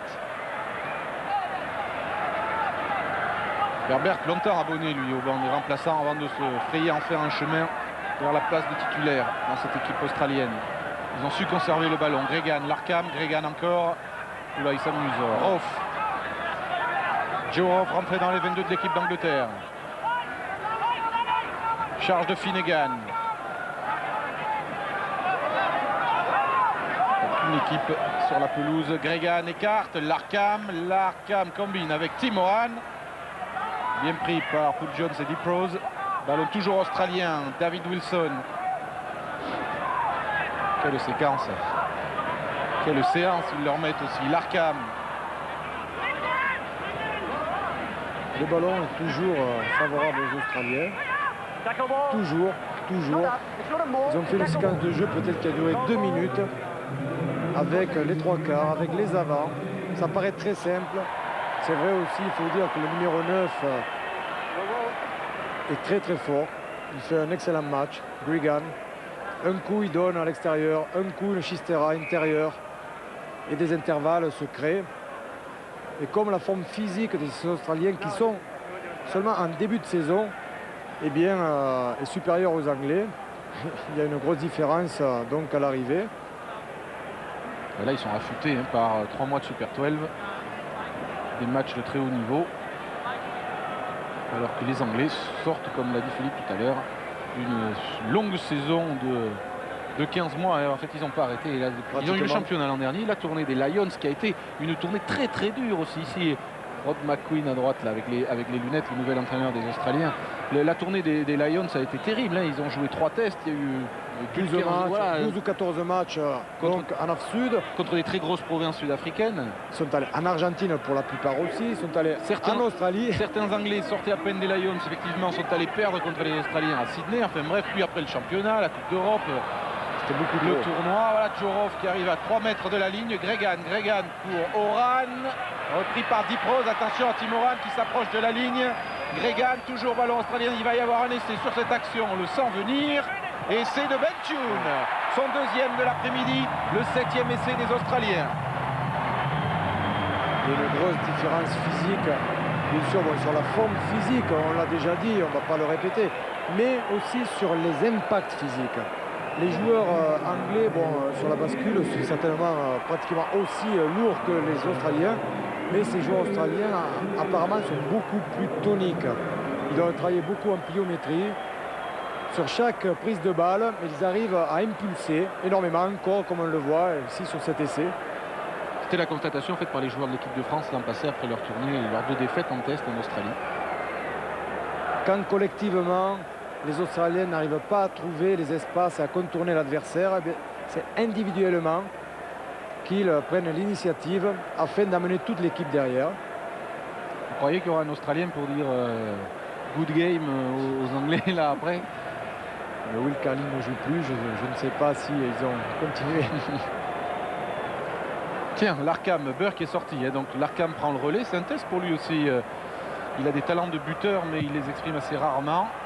Et quand il les exprime, ça passe entre les barres.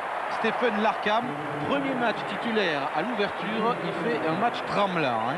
Il fait sans faute aujourd'hui, comme il l'a fait aussi très très souvent pendant le Super 12. Ça veut dire que l'équipe d'Australie est en train de bien se préparer pour la prochaine Coupe du Monde de 99 en Europe. Ça veut dire qu'ils ont peut-être trouvé le successeur à Laina. Ça veut dire qu'on va se régaler tout au long de l'été en regardant les Tri-Series et la Bledisloe Cup, car les All Blacks vont devoir se méfier. Ils sont très très attendus. C'est l'objectif majeur des Wallabies de Rod McQueen. Battre au moins une fois les Blacks cette année, parce que ça fait, je crois qu'ils en sont à 8 matchs consécutifs sans victoire face aux Blacks. Et les Springboks veulent faire de même. Donc on va se régaler. Vous avez rendez-vous tous les samedis, sauf samedi prochain. Le 13 juin, il n'y a pas de match. Enfin, il y a l'équipe de France qui joue en Argentine. C'est chez nos confrères. Mais sinon, après, tous les samedis, jusqu'à fin août, on vous fera suivre les Tri-Series sur Canal. Après cette tournée des Anglais, jusqu'au 29 août, on va se régaler. À mon avis, ça va donner de grands spectacles. Un grand spectacle, puisqu'on le voit ici, face à une équipe anglaise diminuée, les Australiens prennent des initiatives, jouent leur rugby, ne réfléchissent pas sur de savoir si l'équipe anglaise est bien ou pas bien. Charge de Tom Bowman, nouveau deuxième ligne de l'équipe d'Australie, de la province de la Nouvelle-Galles du Sud. Vous voyez ce ballon toujours disponible. Toujours le ballon. Fangawe. Kearns fait une bonne rentrée à l'équipe nationale, Phil Kearns. Gregan. Larkham. Quelle combinaison cette fois. Little pour Roff, qui était à l'aile droite. Tiens, on permute. Les Anglais ne savent plus où ils sont. Jason Little. Oh, le cadrage des bords. Il est repris avant la ligne, mais il y a du soutien. C'est de Gregan. Oh là là là là. Nouvel essai, le 8e, inscrit par George Gregan. C'est une catastrophe nationale pour les Anglais. Il le mérite. Pauvre Woodward. Il aura toujours beau jeu de dire qu'il manque beaucoup de joueurs.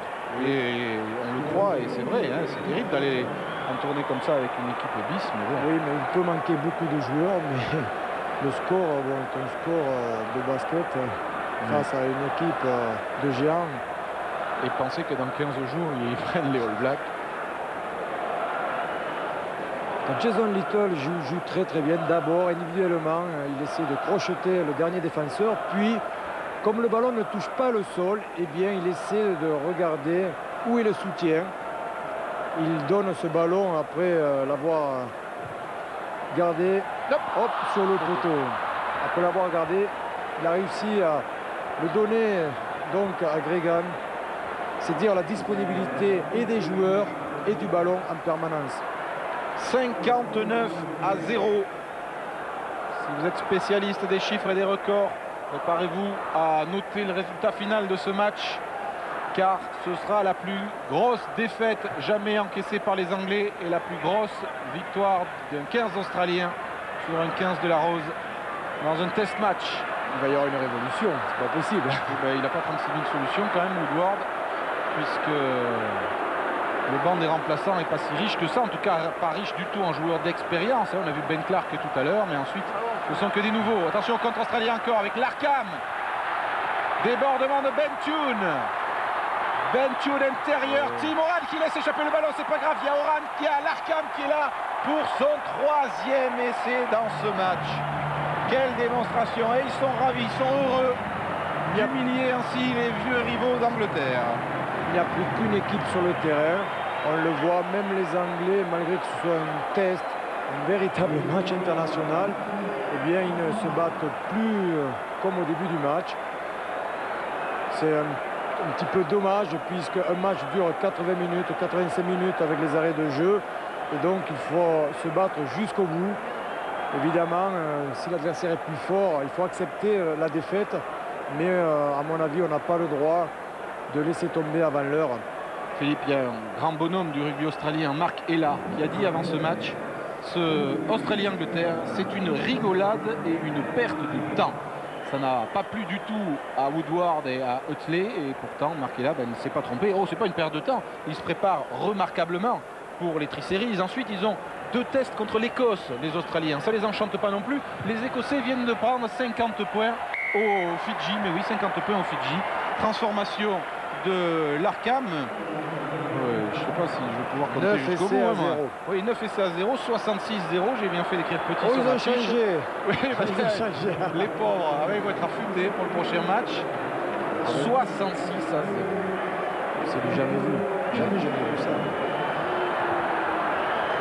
Alors on va y aller gaiement dans l'hémisphère sud sur la faiblesse du rugby de l'hémisphère nord.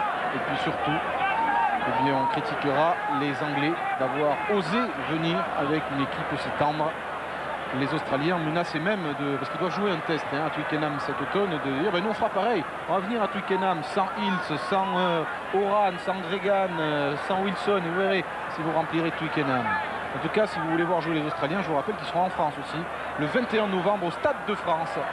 Il y aura du spectacle. Australie, et ben, s'ils sont dans cette forme là, on ne devrait pas s'ennuyer, alors que David Wilson vient de faire une percée de 50 mètres avant de rater sa passe pour Kearns, ou plutôt Kearns a raté le ballon.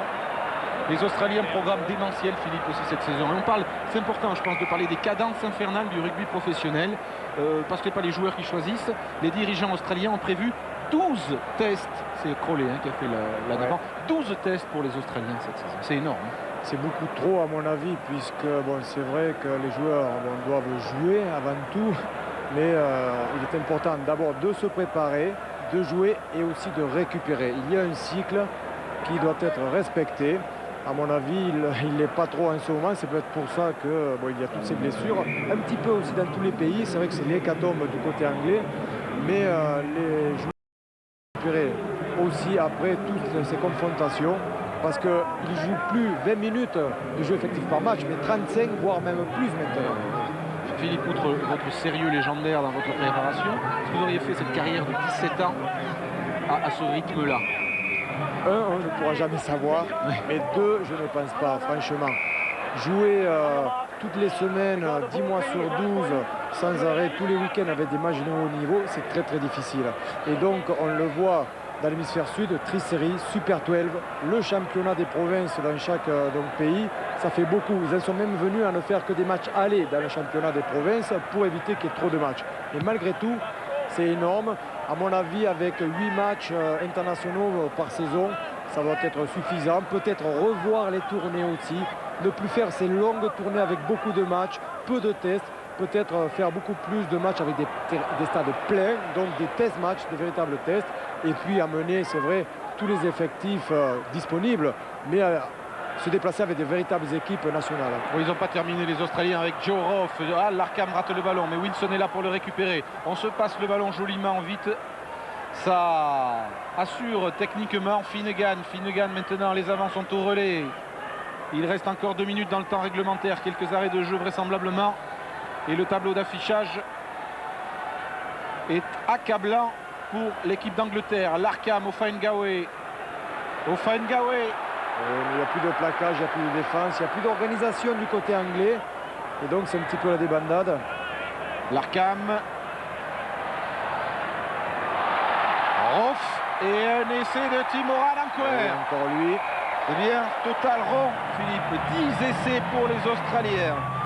10 essais, j'ai bien dit. Ça m'attend que l'arbitre siffle la fin du match. Je veux voir les journaux anglais lundi, moi. même demain. Il y a une équipe qui s'amuse en ce moment, et une autre équipe qui subit tellement, qui ne se bat plus même sur ce terrain. On les voit, la défense est complètement désorganisée.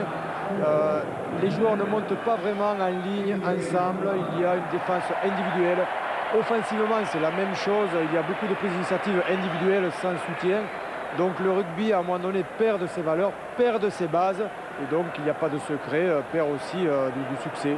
Succès côté anglais, parce que de l'autre côté, aujourd'hui, on s'est régalé de voir des Australiens heureux de se passer le ballon, de prendre l'initiative, d'aller chercher l'adversaire, d'aller chercher les intervalles avec les groupés pénétrants. On a vu ces groupés pénétrants, ballon porté pour que l'anglais qui lui se tenait en ligne, donc en défense, revienne dans les groupés pénétrants.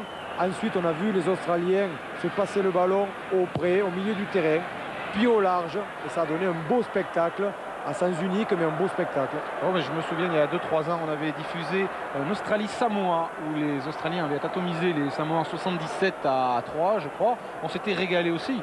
Mais bon, c'est vrai que 71-0, Australie-Angleterre, ça n'est pas sérieux dans les archives. On se demandera ce qui s'est passé ce jour-là.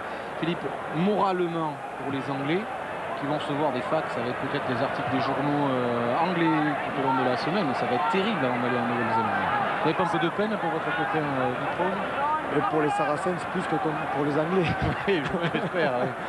Et donc, bon, moi je suis pas malheureux de voir ce spectacle-là. C'est vrai que pour les Saracens, je suis un petit peu triste. Mais bon, un match de rugby reste un match de rugby, et il faut accepter tout cela. Mais maintenant, ils vont l'avoir difficile pendant 8 jours, pendant 15 jours même, puisqu'ils vont avoir, comme vous l'avez dit, beaucoup de matchs de province très très délicats à jouer. Derrière, il va y avoir 2 tests contre les All Blacks. Et après leur tournoi, qui était un tournoi réussi dans l'ensemble, malgré la défaite contre les Français, après leur début de saison contre les Australiens, les Blacks ou l'Afrique du Sud, même s'il n'y avait pas des victoires, il y a eu des beaux matchs de l'équipe anglaise.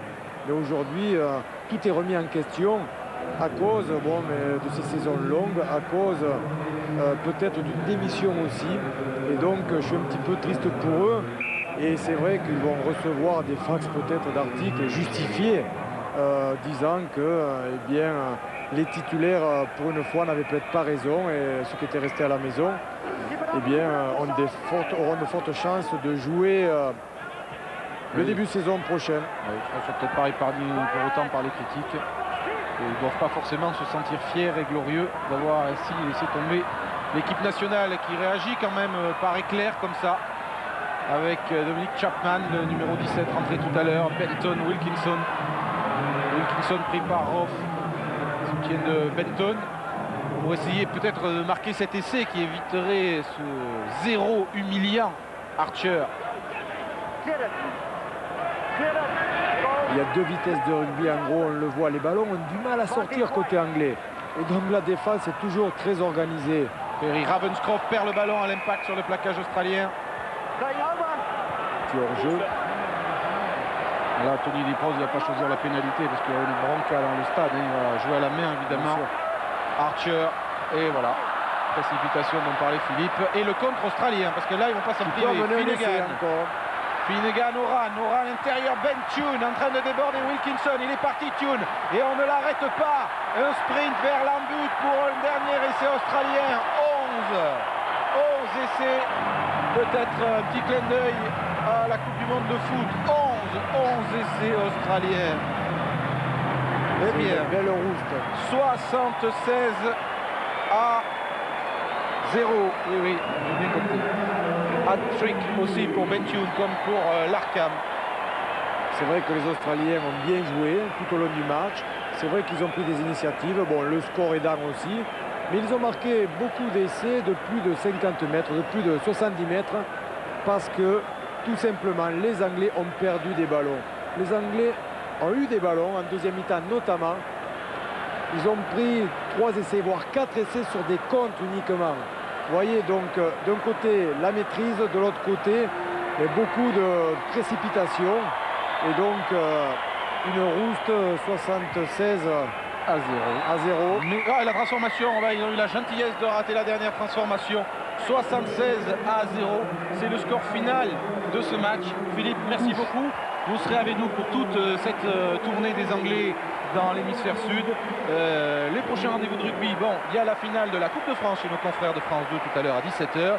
Et si vous n'aimez pas les Anglais, ne ratez pas Nouvelle-Zélande-Angleterre sur Canal+, samedi 20 juin prochain. Philippe, merci. Bon après-midi à vous et il y a du golf tout de suite sur Canal. Très bientôt, bye bye. À bientôt.